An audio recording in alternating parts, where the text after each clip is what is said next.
El nuevo presidente de Estados Unidos quiere desmarcarse de la política de su predecesor. Busca recuperar viejas alianzas, pero ¿qué pasa con China?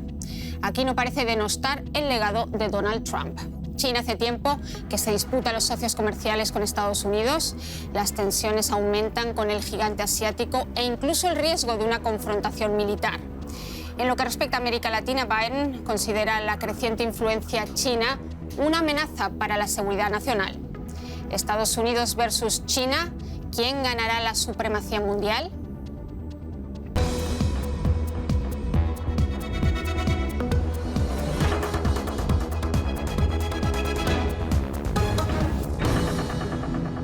Les doy hoy una calurosa bienvenida a este panel, que hoy cuenta con los siguientes expertos.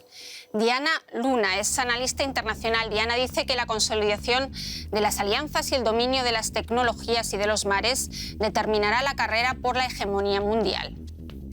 Ana Solís es analista política. Ana señala que el ascenso de China es inevitable, pero Estados Unidos podría contenerlo reconstruyendo confianzas con sus socios tradicionales.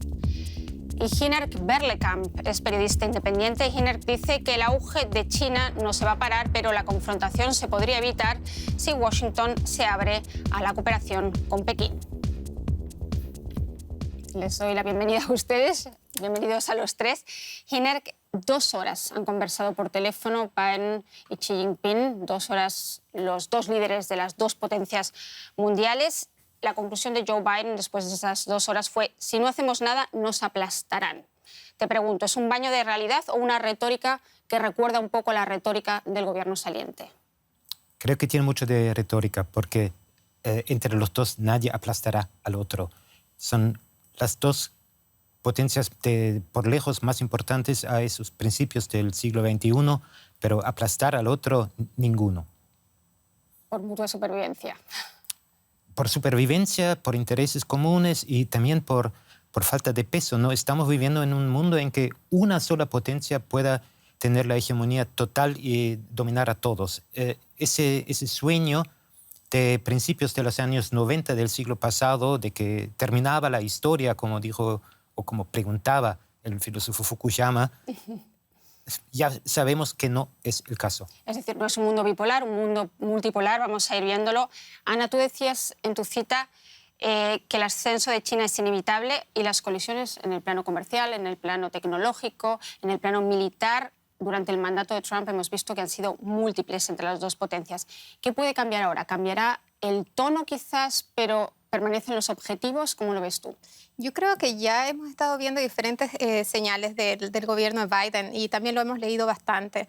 Vemos que utiliza un tono mucho más diplomático, pero el fondo del problema de los conflictos o cooperación posibles con China se mantienen. Entonces vamos a ver un poco este rol más bien diplomático de búsqueda de aliados y otra construcción de alianzas en otras regiones del mundo por parte de Estados Unidos, pero al mismo tiempo creo que no hay que perder de vista que el gobierno de Biden está señalando que va a actuar mucho más estricto, en el sentido de que veíamos por una parte a Trump que utilizaba la guerra comercial como un mecanismo, como una arma. Biden está ahora hablando de realmente que va a trabajar en conjunto el Departamento de Estado y el Departamento de Defensa. Eso quiere decir que no va a estar tanto enfocado en este tema de utilizar el comercio como arma, aranceles, pero ¿no? que está dispuesto a utilizar, si es necesario, fuerza militar. Que llegue a ese punto es otra cosa, ¿no? O sea, un cambio de herramientas, por así decirlo. Exactamente. Muy bien. Diana, ¿cómo valoras tú esta primera toma de contacto? Realmente Biden abordó todos los temas también espinosos, ya fueran Taiwán, Hong Kong, ¿no? Las protestas. Y sin embargo, Xi Jinping le recuerda a Biden que la soberanía de China es intocable. ¿Dónde puede estar el mayor conflicto? ¿Cómo lo ves tú? Bueno, hay ciertas líneas rojas para la política china. Una de ellas es muy clara, la soberanía territorial, y dentro de ahí tenemos un tema importante de Taiwán, Hong Kong, también el trato respecto a las minorías étnicas de los uigures. Entonces, esos también son temas difíciles. Y también, al final, es mucho todos estos temas que tienen que ver de democracia, de derechos humanos, que van a estar en la mesa de discusión.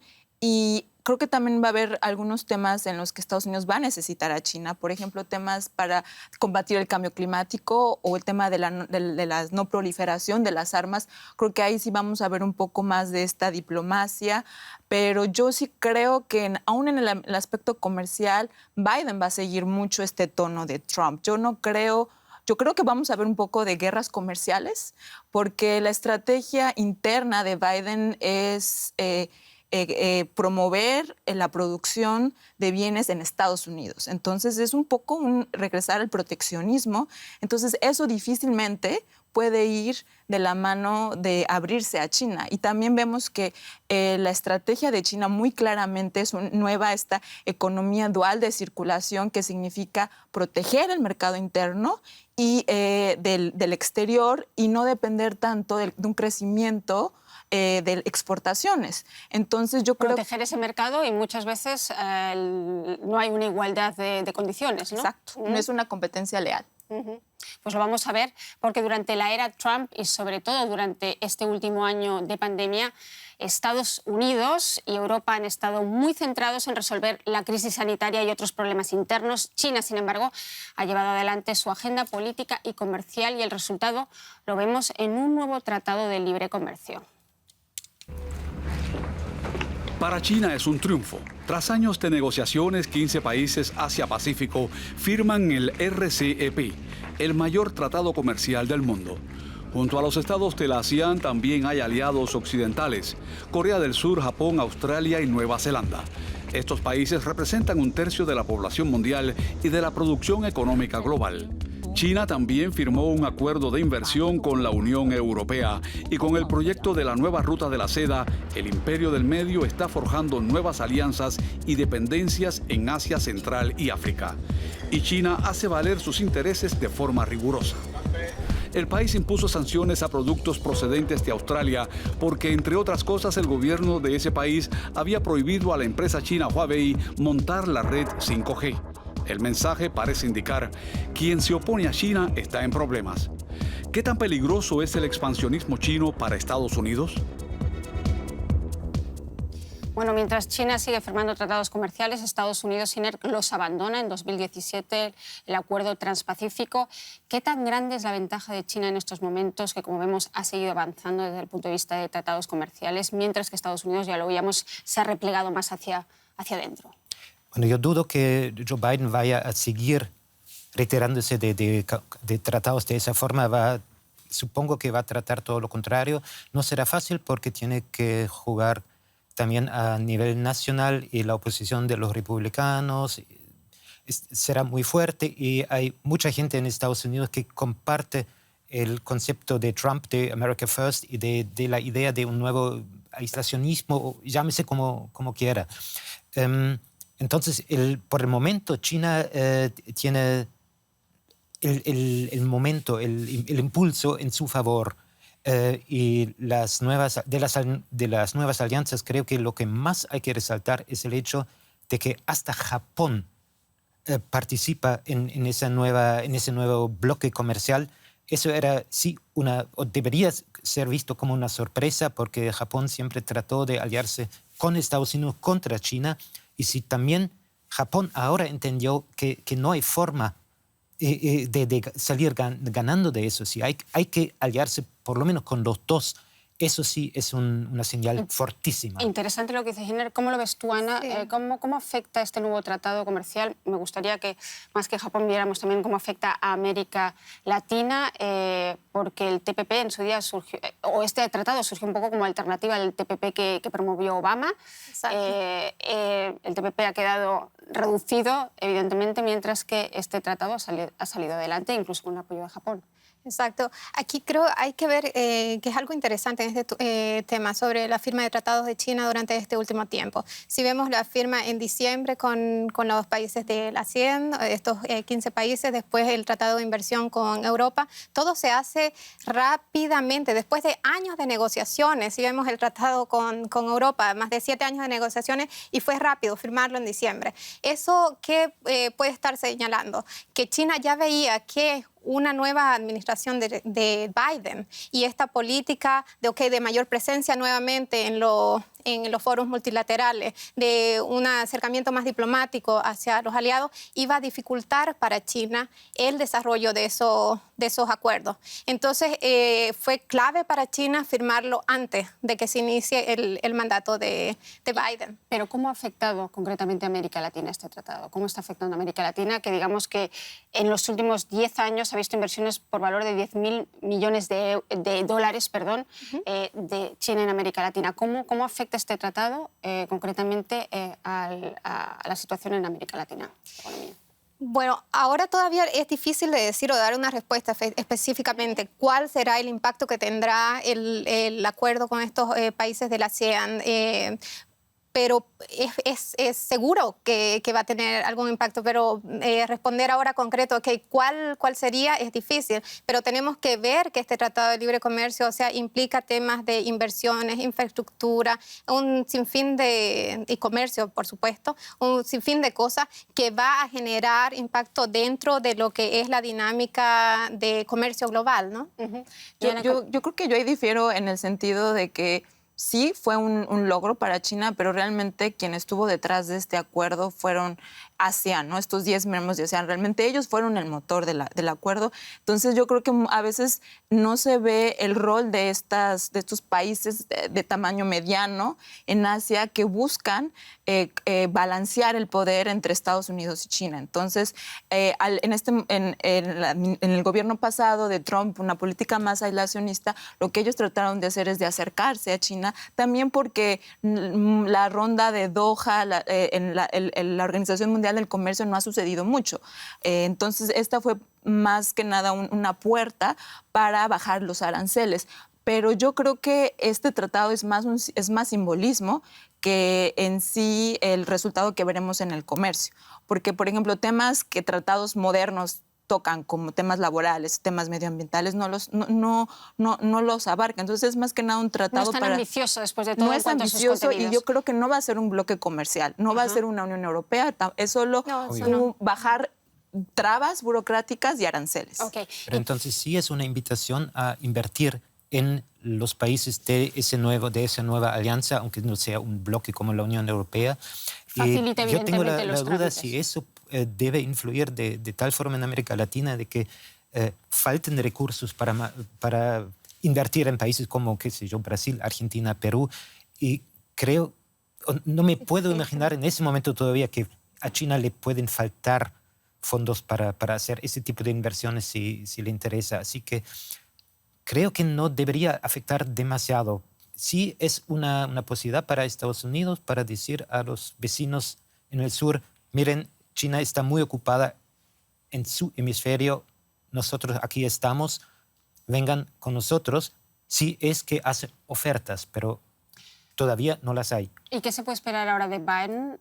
¿Volverá al acuerdo transpacífico o precisamente para evitar que todos los países de América Central y América del Sur miren incluso con más interés ahora hacia Asia con este nuevo bloque comercial? La duda que tengo es si es o eso o lo otro. Ya. Porque hay tanto espacio para inversiones que debería dar para los dos. ¿Y por qué la competencia tiene que ser el uno contra el otro? ¿Por qué no puede ser posible que los dos estén presentes? Vivimos la misma situación antes en las discusiones de Europa y América Latina y Estados Unidos.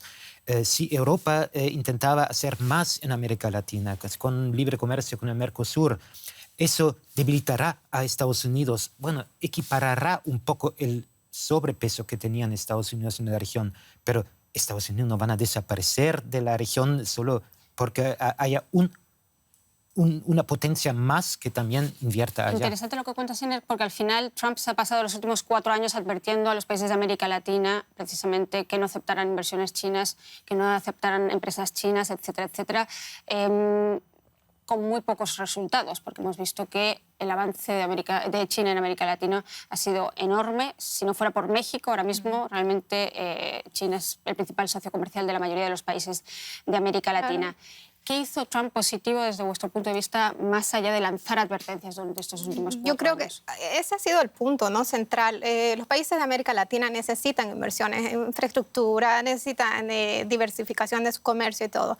Entonces, la política de Trump, ¿qué fue lo que hizo? Fue decir, ok, no hagan tratos con China porque va a afectar negativamente a la región. Y efectivamente, yo encuentro que sí tiene, hay mucho sentido detrás de esas advertencias, pero no ayuda a los países latinoamericanos si no se tiene realmente la alternativa. Estados Unidos no ofreció mayores alternativas para las necesidades que tenían los países latinoamericanos y en muchos casos con políticas de sanciones. Tenemos el programa de América Crece, sí, que eso fue desde mi punto de vista, eso fue precisamente creado para hacer frente al avance de la Ruta de la Seda, que ya había incorporado el 2018 China a la región, ¿no?, como una esfera natural de la Ruta de la Seda.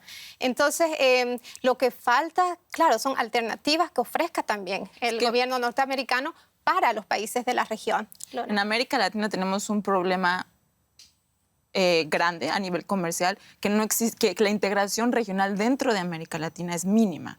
Entonces, ¿cómo América Latina puede jugar un rol para Estados Unidos o para China si no es un bloque comercial? Y también ahí tiene que ver que mucho del comercio entre América Latina es muy similar de materias primas. Entonces, yo creo que es importante lo que América Latina le puede ofrecer a Estados Unidos, no solo lo que Estados Unidos le puede ofrecer a América Latina, tiene que ver mucho de empezar a diversificar, de dejar de depender de estos modelos extractivistas de solo exportar materias primas a China, que realmente, como tú lo dices, no ha sido sustentable. Exactamente, y discúlpame, sí, porque esto creo que es importante, o sea, y eso ha sido efectivamente uno de los impactos negativos que ha tenido China en América Latina, porque si vemos la diversificación o tipos de industrias que se tenían ya en Brasil o en Argentina mismo, eso prácticamente se debilitó con la presencia china y esta política de exportación de materias primas. Ahora tenemos una situación en que Brasil prácticamente exporta su 100% de soya hacia China.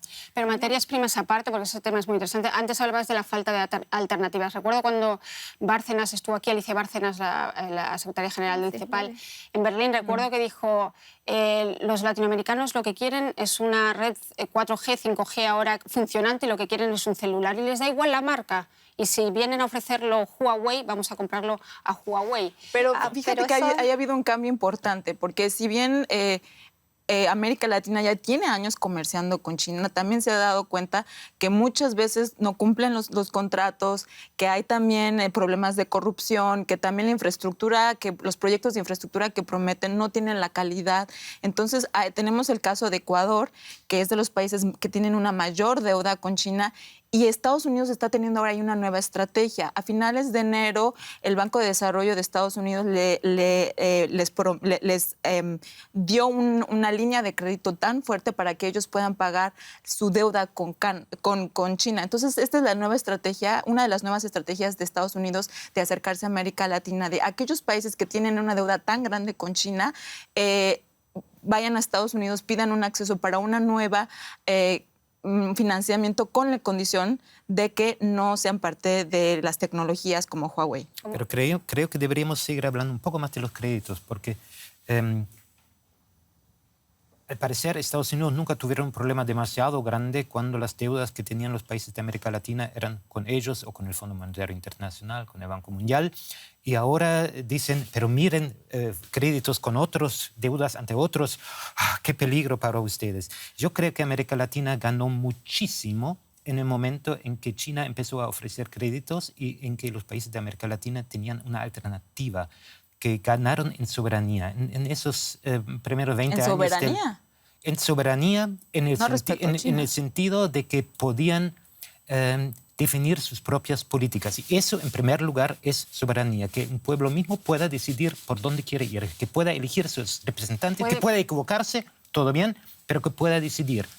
Y durante mucho tiempo, muchos gobiernos de América Latina no tenían forma de optar por nada, porque la doctrina que tenían que hacer ya venía del Fondo Monetario Internacional.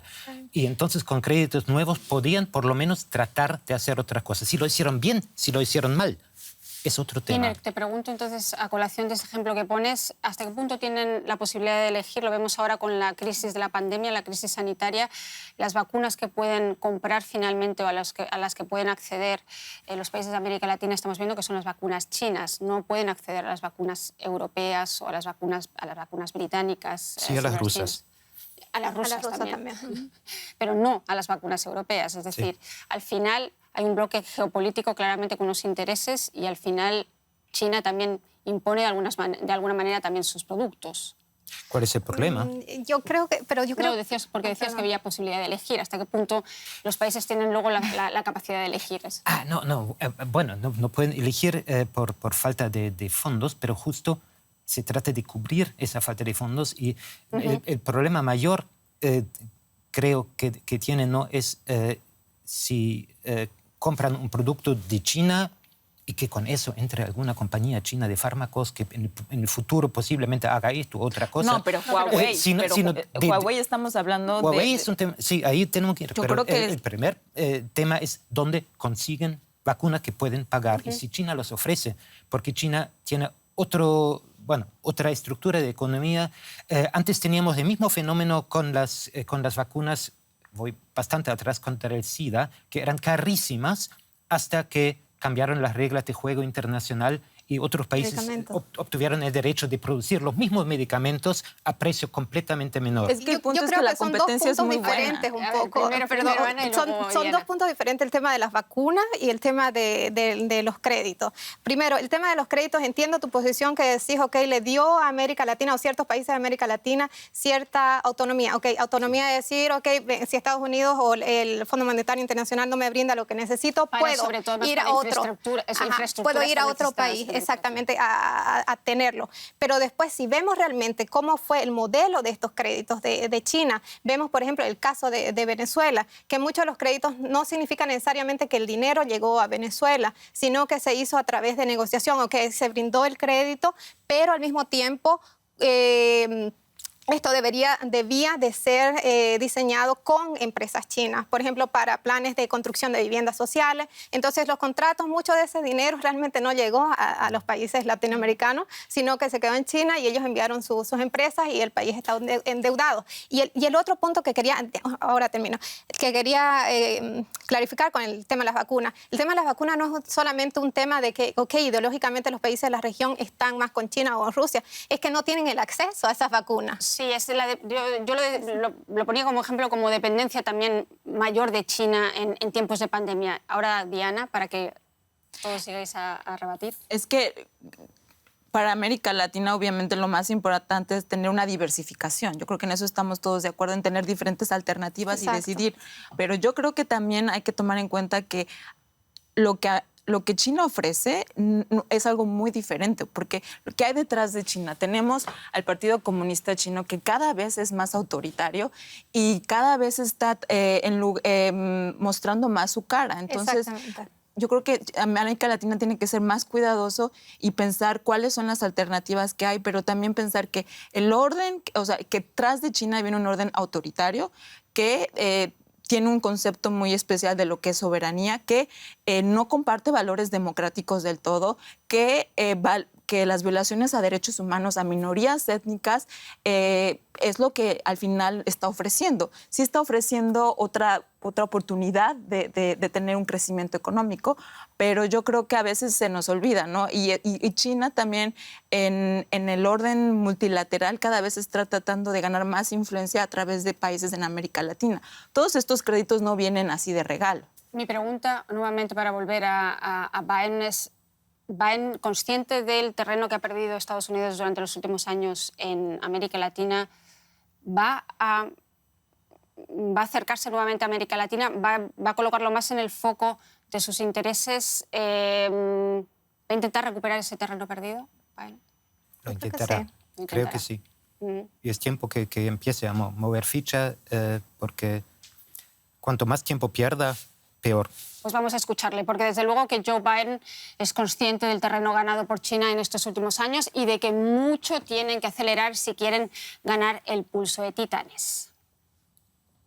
Requerirá un esfuerzo del gobierno, cooperación bipartidista en el Congreso, así como alianzas y socios sólidos. Así es como afrontaremos el desafío de China y nos aseguraremos de que el pueblo estadounidense gane la competencia del futuro. ¿Y dónde está la competencia por ese futuro del que oíamos hablar? ¿Cuáles son los sectores más disputados? Ya lo hemos comentado aquí, quizás la tecnología 5G. Exacto. Yo creo que el tema de la tecnología es un tema central y en el cual Estados Unidos prestará también más atención en la región. Y es que no se trata de, por cuestiones ideológicas, que de los países latinoamericanos van a negociar con China. Estamos hablando aquí de una naturaleza diferente que tienen las empresas chinas. Estamos hablando que hay una nueva ley de seguridad de China del 2017, si no me equivoco, que dice que en caso de que el gobierno chino requiera información, requiera datos de sus empresas, las empresas chinas, tanto en China como fuera de su territorio, están obligadas por un tema de cuestión nacional de entregar los datos hacia el gobierno. Entonces, eso no lo tenemos con países como los europeos o Estados Unidos. Y eso realmente es un riesgo para los países en la región y por lo tanto hay un foco especial del gobierno de Biden en estos temas. La pregunta ahí es, ¿tendrá el gobierno de Biden los recursos realmente pues para vamos a ver entonces esas estrategias que estamos viendo ya que se perfilan por parte de la administración de Biden? Biden va a comparecer en la Conferencia de Seguridad de Múnich, bueno, lo va a hacer de manera virtual. ¿Está buscando nuevamente aliados, socios en Europa en una estrategia también de contención a China? ¿Cómo lo ves, Diana? Sí, yo creo que sobre todo Europa juega ahí un rol central y él lo dijo en su discurso de inauguración, Estados Unidos está de regreso y regresaremos a nuestras alianzas tradicionales. La cuestión es que el mundo cambió mucho y Europa está tratando de tener una cierta soberanía, más que soberanía, una estrategia más autónoma de política exterior y por eso es que se estableció este acuerdo de inversiones. Y yo creo que yo creo que muchos creen que la Unión Europea puede seguir con una situación muy cómoda en la que está hasta ahorita, teniendo la posibilidad de cooperar con los dos, que es en lo económico, estamos con China y tenemos todo el tipo de acuerdos, pero en todo lo que tiene que ver con seguridad, pues entonces es muy cómodo, ¿no? Para eso tengo Estados Unidos, para eso tengo la OTAN. Yo creo que el mundo en el que estamos nos está llevando a un punto en el que tanto Europa como muchos otros países van a tener que decidirse, porque esto no es sustentable. Estados Unidos, Trump lo dijo, Biden lo reafirmó, no vamos a seguir pagando por la seguridad de los europeos si los europeos no están de nuestro lado. Entonces, ahí entra todo un dilema y veremos cuál es la respuesta de la Unión Europea. Por ahora sigue muy neutral, pero vas a tener que decidirse. Giner, ¿cómo lo ves tú la posición de Europa? ¿Tiene que decidirse entre uno y otro o va a seguir jugando entre las dos sillas?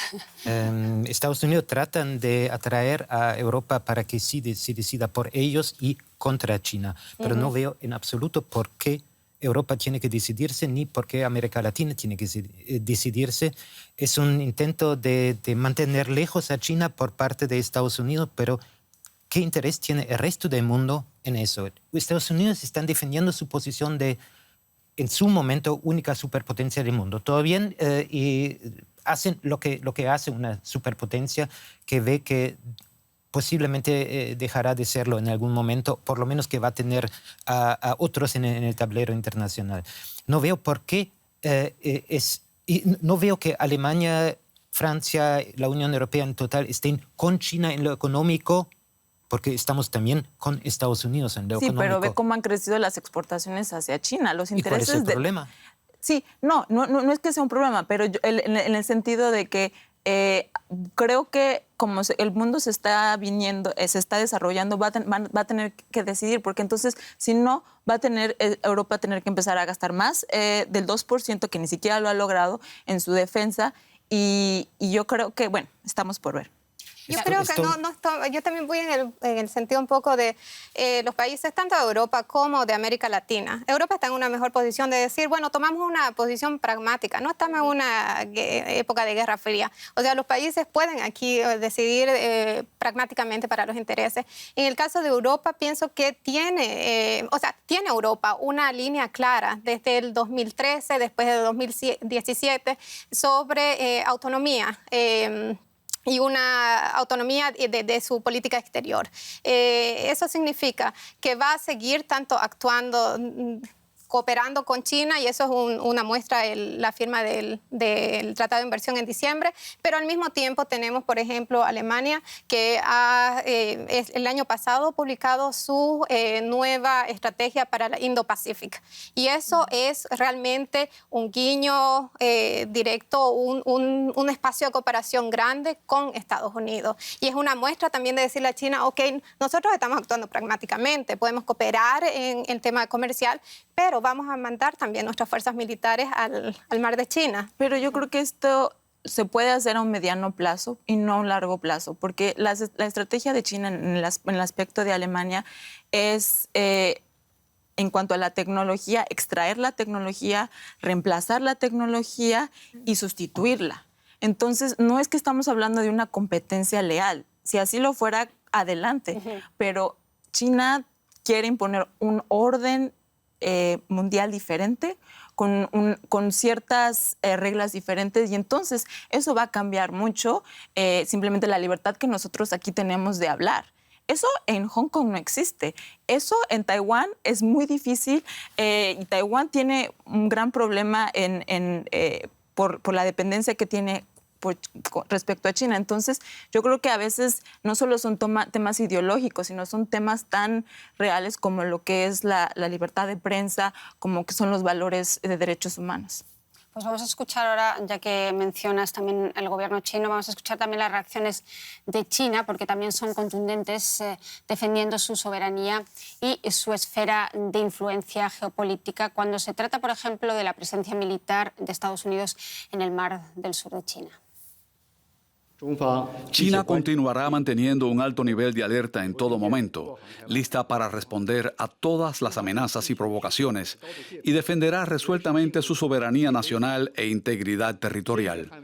Se espera que Estados Unidos desempeñe un papel constructivo para la paz y la estabilidad regionales, y no al revés. Ana, ¿podemos hablar como de alerta en Pekín cuando ven cómo se comporta ahora Biden? Como decías antes, nuevas herramientas, pero ahí están queriendo contener, desde luego, su política expansionista. Sí, yo creo que los chinos ven muy claro cuál es la situación que tienen ahora frente a Biden. Es un poco esta figura, o eso lo decía un colega ayer que lo escuché, estadounidense.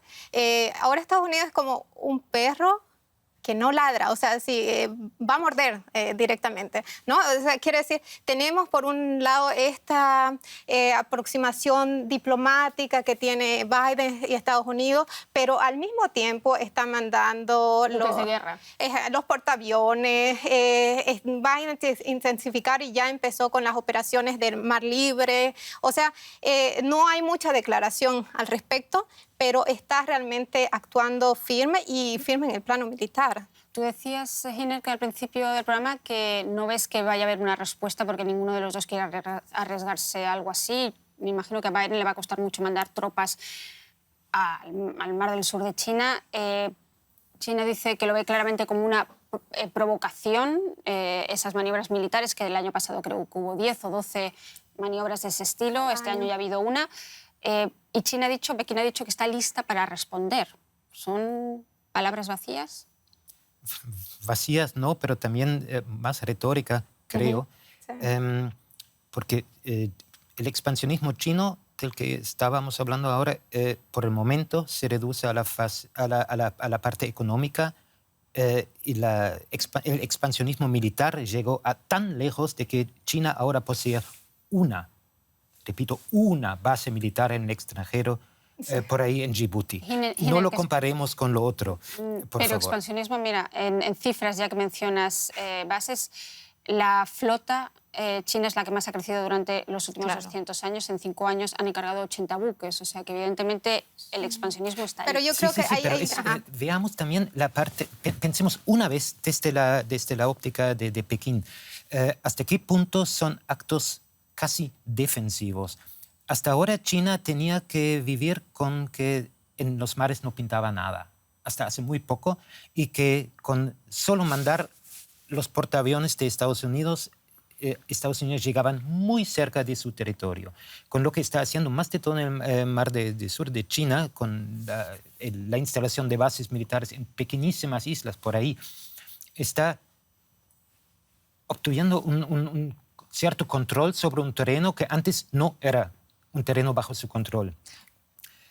Y están quitando ese terreno a la única potencia que tenía un control de territorios tan lejanos de todas las costas, que eran Estados Unidos. Estados Unidos están perdiendo el control sobre miles de kilómetros cuadrados de agua.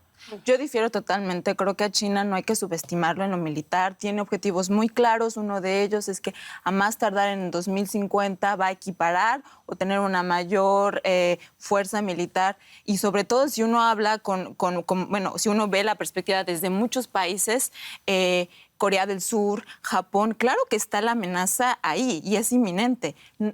China no es tan transparente como Estados Unidos y por eso muchos de estos números que tenemos realmente no sabemos qué hay detrás. Entonces, creo que es importante y estos países lo están haciendo, están buscando alianzas. Y tenemos esta alianza que es muy importante, es la alianza del Quad, que es India, Estados Unidos, Australia y Japón. Es una especie de OTAN asiática, ¿dirías? Exacto, esa es la idea, ¿no? el objetivo. Ahorita es un inicio, estamos en el inicio, pero eso muestra que estos países, claro que tienen miedo y claro que quieren prepararse en caso de que China pueda tal vez no buscar una guerra directa o más bien sería una guerra indirecta. Y entonces ahí está el ejemplo de las declaraciones contra Taiwán, de que una independencia de Taiwán sería una guerra con China. Entonces creo que hay que tomar a China en serio y no hay que subestimarla. Sí, pero Pues yo vamos también a ver. creo que eso es importante de destacar. Aquí hay que entrar un poco de detalles, ¿no? Si miramos en cuanto a números, ¿ok? De cuántos barcos, cuántas tropas tiene China, claro, cuantitativamente ha crecido muchísimo, es mucho más grande, pero tenemos que ver también cuál es su potencia real. Y su potencia real, si nosotros comparamos, ¿ok?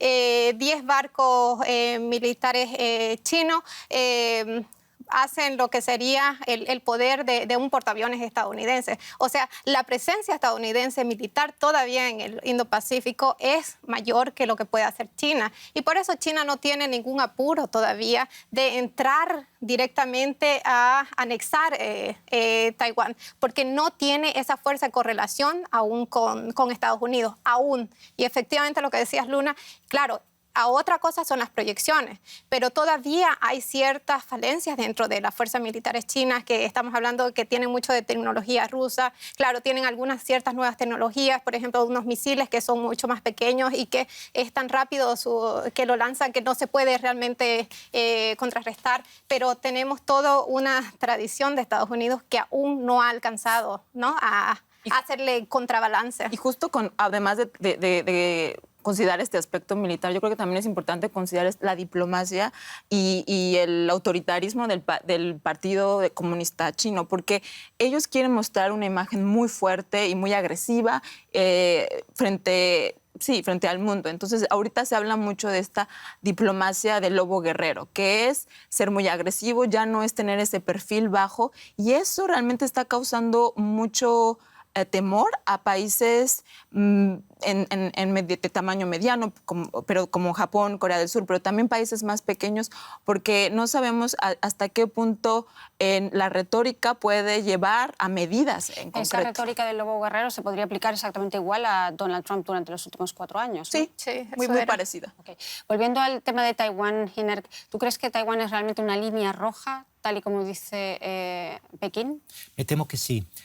Creo que es uno de los puntos más flojos que tiene el gobierno en Pekín, porque es muy difícil de aceptar para China, para el gobierno, pero también para la población, creo, que alguien deje de ser chino, que una islita chiquita por ahí se separe del resto y diga ya no soy parte de ustedes. Y creo que China tiene, la China continental tiene que resignarse a esto porque hay hechos históricos que no se dan vuelta. Voy con 2 ejemplos. En Europa, Austria siempre era una parte de Alemania, era el centro de Alemania durante siglos y siglos y siglos. Hoy es un país y nadie sueña con que Austria vuelva a ser una provincia de Alemania. Uruguay era una de las provincias de Río de la Plata y nadie cree que mañana volverá a ser parte de Argentina. Pero estos dos países Entonces, han tenido una democratización y eso no es el caso de China. No, por eso digo que es el punto flojo de China, sí, que tiene que aceptar que Taiwán, en el curso de, ¿cuántos años? 70 años ahora, casi 70 años, se ha separado, que ha crecido una nación nueva y que no tiene que ser una pérdida para China, sino puede ser hasta una ganancia, un socio más, que automáticamente, ya ahora, ¿dónde van las inversiones de Taiwán? A China continental, por supuesto. ¿Dónde van a invertir si no ahí? Donde domina el idioma, donde tienen todo para ganar. De todas maneras, es también un tema de Xi Jinping. Quiero decir que para Xi Jinping estas líneas rojas quizás para otro primer ministro chino no serían tales líneas rojas. Pienso que eso está dentro de la tradición china. Eso es línea roja para cualquier presidente, pero en especial para Xi Jinping, ¿no? Y esta idea de una nueva era para China es un tema no de discusión. Lo que yo pienso es que simplemente ellos estarán en una política de contención, claro, mucho retórica, pero al mismo tiempo contención hasta que ellos tengan realmente la fuerza militar que puedan utilizar en caso necesario. Y mientras tanto, ¿qué tan fuerte es el respaldo de Estados Unidos a Taiwán? Bueno, en ese tiempo, en tanto que China sigue. Trump, en el momento en el que fue electo, hizo una llamada a Taiwán para ofrecerle su apoyo y yo creo que esto es algo que va a continuar. Y de hecho también ya Blinken dice que Taiwán, la soberanía de Taiwán es importante. Este también va a ser uno de los temas en donde va a haber mucha confrontación. Y Estados Unidos por un estatus de ley, está comprometido a surtirle de armamento militar. Entonces, yo espero que Estados Unidos esté ahí para Taiwán, pero que también la Unión Europea, porque no quiere meterse con China y entonces solo cuando necesita algo como los microchips, que se producen el 30% de los microchips en Taiwán, entonces ahí sí los alemanes quieren el apoyo de Taiwán. Muy interesante la discusión. Ha quedado claro que Alemania adopta siempre y la Unión Europea la postura más cómoda en todo esto. Muchas gracias a los tres, muchas gracias a ustedes por estar hoy aquí con nosotros en A Fondo. Ya saben, escríbanos a nuestras redes sociales. Haremos lo imposible por responderlos. Y hasta la próxima.